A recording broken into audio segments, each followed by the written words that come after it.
बिस्मिल्लाहिर्रहमानिर्रहीम। अस्सलाम वालेकुम क्लास, कैसे हो आप सब? उम्मीद है इंशाल्लाह आप लोग सब अच्छे होंगे और खैरियत से होंगे। तो जो आज की हमारी क्लास है उसमें हम शुरू करते हैं। तो नया चैप्टर शुरू करने लगे हैं, वो है valuation of long term securities. तो इस आज के दिन हमने जो टॉपिक कवर करने हैं उसमें वो है हमारे पास डिफरेंट कॉन्सेप्ट्स हैं इसके, कि ये चैप्टर शुरू करने से पहले जैसे फाइनेंस की जो कॉर्पोरेट फाइनेंस हम लोगों ने बुक शुरू करनी थी, उसमें मैंने आप लोगों से कहा था कि पहले आप लोग फाइनेंस के कुछ टर्म्स को ज़रा रीन्यू कर ले माइंड में।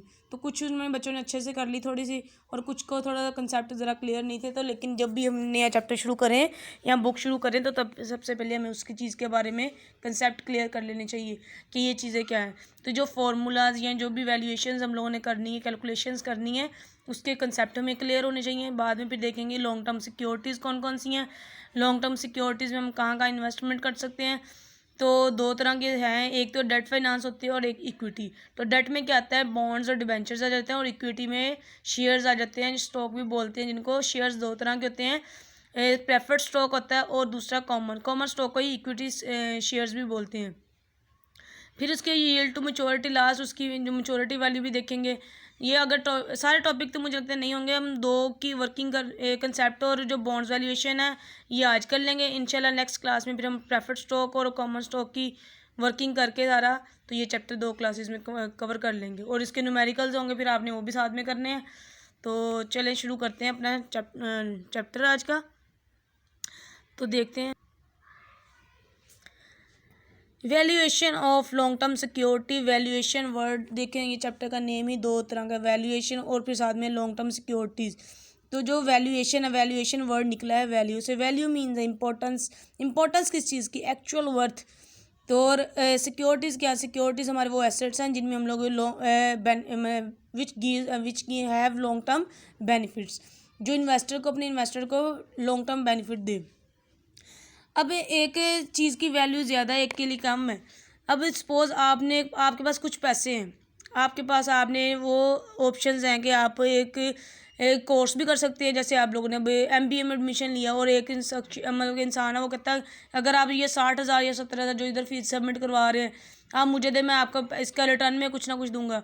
ये वक्ती तौर पे तो आपको फ़ायदा मिल जाएगा, लेकिन जो आपकी ये जो इन्वेस्टमेंट है स्टडीज़ में, इसका जो बेनिफिट है वो आपको कितना मिलेगा, कितनी देर तक मिलता रहेगा, ये इसकी फिर वैल्यू देखनी है। तो एक बहुत अच्छा प्रोवर्ब है इसके बारे में। तो कहते हैं कि a man who knows the price of everything but value of nothing. अब उसको वक्ती तौर पे जो आपको मशवरा दे रहा होगा कि आप ये इन्वेस्टमेंट छोड़ें, पढ़ाई की तरफ छोड़ें और अपना ये काम लगाएं, तो उसको उस वक्त एक्चुअल में उसके लिए वर्थ सिर्फ प्रेजेंट की है, वो फ्यूचर की कैलकुलेशंस नहीं कर रहा कि फ्यूचर में इस चीज़ के क्या बेनिफिट होने वाले हैं। तो इसी तरह एक फाइनेंशियल मैनेजर है, उसको ये देखना है कि जो उसके पास पैसा है आज अगर वो लगा रहा, तो फ्यूचर में उसको उसके क्या बेनिफिट्स मिलने वाले हैं। सपोज उसने 1000 का एक बॉन्ड में इन्वेस्टमेंट कर लिया उसकी, तो वो बाद में देखे।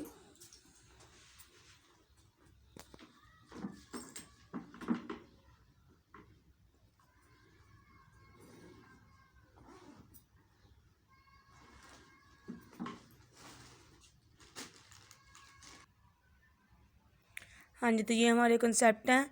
देखते हैं कि ये क्या चीज़, व्हाट इज़ वैल्यू। तो वैल्यू निकालने के लिए सबसे पहले हमें कुछ कंसेप्ट है वो क्लियर करने पड़ने हैं।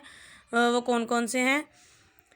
सबसे पहले लिक्विडेशन वैल्यू। लिक्विडेशन का मतलब है लिक्विड का मतलब क्या है कि जिसको चीज़ को हम जल्दी से कन्वर्ट, मतलब कि माया फॉर्म में हो, बह जाने वाली चीज़। तो पैसों को हम लोग क्या कहते हैं कि ये माया है, ये मतलब इजी। तो कैश को जो अकाउंटिंग की लैंग्वेज में मोस्ट लिक्विड एसेट बोलते हैं, कि इजी, मतलब कि ये है तो मतलब कि क्या, ये तो कैश में है। और कोई भी हम सिक्योरिटी को देख रही हो कितनी लिक्विडेट है, कितनी जल्दी किसी चीज़ को कैश में कन्वर्ट किया जा सकता है, जितनी जल्दी हम लोग उसको यूज़ कर सकते हैं पेमेंट करने में, वो बोलते हैं उतने ही मोस्ट लिक्विड एसेट है वो चीज़ है। तो लिक्विड वैल्यू क्या है, लिक्विडेशन वैल्यू है, और represent the amount of money that could be realised if an asset or a group of asset is sold separately from its operating organisation. मतलब एक ऑर्गेनाइजेशन चल रही थी और उसके अंदर हम लोगों ने एक एसेट को सोल्ड आउट कर लिया, वो जो वैल्यू भी आपस में बाद में मिली है रिटर्न में, उसको बोलते हैं लिक्विडेशन वैल्यू। और एक अकाउंटिंग के कंसेप्ट हैं, 8 कंसेप्ट हैं अकाउंटिंग के, जो जनरली एक्सेप्टेड अकाउंटेंट प्रिंसिपल्स के अकॉर्डिंग अकाउंटिंग के कंसेप्ट हैं वो 8 हैं, उसमें से सेकंड जो उसका कंसेप्ट है वो है गोइंग कंसर्न कंसेप्ट। सबसे पहले सेपरेट एंटिटी कंसेप्ट है, फिर गोइंग कंसर्न कंसेप्ट है, डुअल एस्पेक्ट कंसेप्ट है, मैचिंग कंसेप्ट है, ये सारे उसके कंसेप्ट है। लेकिन जो मैं अभी जिसके बारे में बात करने लगे हैं वो है going concern concept. Going concern concept कहता है कि जो लाइफ ऑफ बिजनेस है वो अनलिमिटेड है, वो ख़त्म होने वाला बिजनेस नहीं है। तो फिर हम लोग एक चीज़ ख़त्म होने वाली नहीं है तो फिर हम उसकी वैल्यू कैसे निकाल सकते हैं।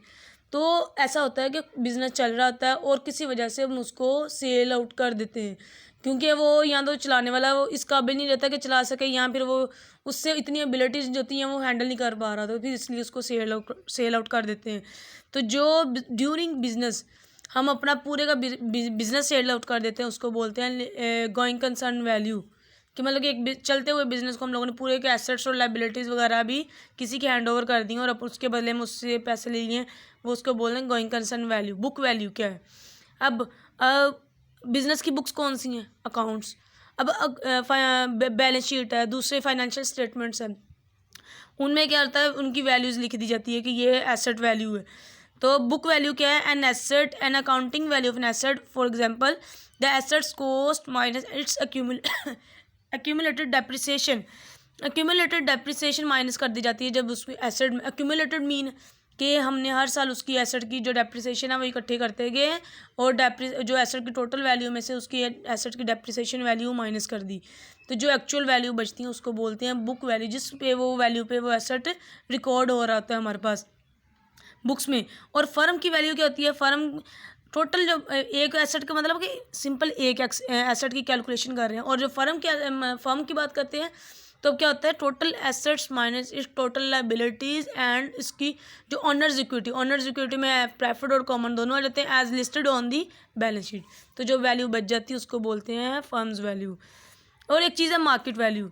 मार्केट वैल्यू क्या है कि किस प्राइस के ऊपर वो चीज़ सेल परचेज हो रही है, उसकी वर्थ कितनी है, कि या मार्केट रेट उस चीज़ का कितना चल रहा है। तो वो जो मार्केट रेट है उसको बोलते हैं मार्केट वैल्यू, कि जिस पे वो मार्केट में प्राइस चल रही है।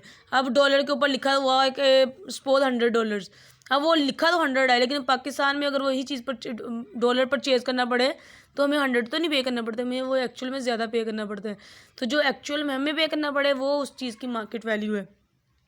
इंट्रिंसिक वैल्यू है actual fundamental value which is asset is secure. A fundamental value is the true inherent and essential value of an asset independent of its market value। Suppose आप लोगों में से MBA तो सब लोग कर लेंगे, या BBA की कुछ बच्चों ने किया होगा। अब BBA को जस्टिफाई करने की एबिलिटी भी तो आपके पास होनी चाहिए ना। आपके पास डिग्री नहीं और आप उसको जस्टिफाई कैसे करेंगे? आप किसी को बताएंगे मैंने ये MBA किया, और आपको MBA की कुछ टर्म्स या कुछ चीज़ आपको इंटरव्यू में पूछेगा हाँ जी कि आप आ रहा है या नहीं, तो अगर आप उसको चीज़ को जस्टिफाई कर देंगे, उसका आंसर्स कर देंगे, तो इसका मतलब आपको वो चीज़ क्लियर है, आपने वो वाकई की है। और आप अगर कहेंगे MBBS मैंने की है और MBBS मतलब कोई डॉक्टर की फील्ड का एक चीज़ नहीं आपको पता हो, तो मतलब आप उसको जस्टिफाई नहीं कर सके, आपकी इंट्रिंसिक वैल्यू ही नहीं है। एक सिक्योरिटी उसके ऊपर लिखा है 1 लाख और वो उसके अंदर एक मतलब वर्थ ही नहीं है उसकी, तो फिर वो 1 लाख की इक्वल तो नहीं ना, वो तो सिर्फ उसकी फेस वैल्यू की उसके ऊपर लिखी है। अब इसका जो बहुत अच्छा कंसेप्ट है वो ये है कि गोल्ड, एक रिंग है उसकी, गोल्ड की रिंग मतलब 10,000 रुपीज़ की सपोज, और आपके पास एक 5,000 का करेंसी नोट भी है। अब करेंसी नोट को गवर्नमेंट इशू कर रही है, उसके ऊपर लिखा 5,000 है, वो एक्सेप्टेबल है। अगर गवर्नमेंट उसको बैन कर देती है तो क्या वो लोग उसको एक्सेप्ट करेंगे? कभी भी नहीं करेंगे। गोल्ड है, गोल्ड की रिंग को कोई भी बंद कर दे, लेकिन आप कहीं भी जाएंगे कि दूसरी कंट्री में भी चले जाएंगे, वो गोल्ड की वैल्यू एक्चुअल में गोल्ड की ही रहेगी, क्योंकि उसके अंदर वो अपने खुद की वर्थ इतनी है, एक्चुअल इंट्रिंसिक उसके अंदर की वैल्यू इतनी है कि वो अपने आप में खुद ही उसकी वैल्यू है, कोई उसको वेरीफाई नहीं कर रहा है। जैसे 5,000 का नोट है, करेंसी नोट है, उसको गवर्नमेंट वेरीफाई कर रही है, तो ये इंट्रिंसिक वैल्यू है। हम लोगों ने अब जो वैल्यूएशन करनी है वो इंट्रिंसिक वैल्यू की एक्चुअल वैल्यूएशन करनी है कि अगर एक सिक्योरिटी के ऊपर लिखा है 1 लाख रुपया या 1,000 रुपया, क्या वो मार्केट में भी उसी रेट में मिल रही है? अगर मार्केट रेट तब भी ज़्यादा है तो फिर उसकी एक्चुअल वर्थ कितनी है? ये सारी चीज़ें कैलकुलेशन करने के बारे में बोला है valuation of long term securities.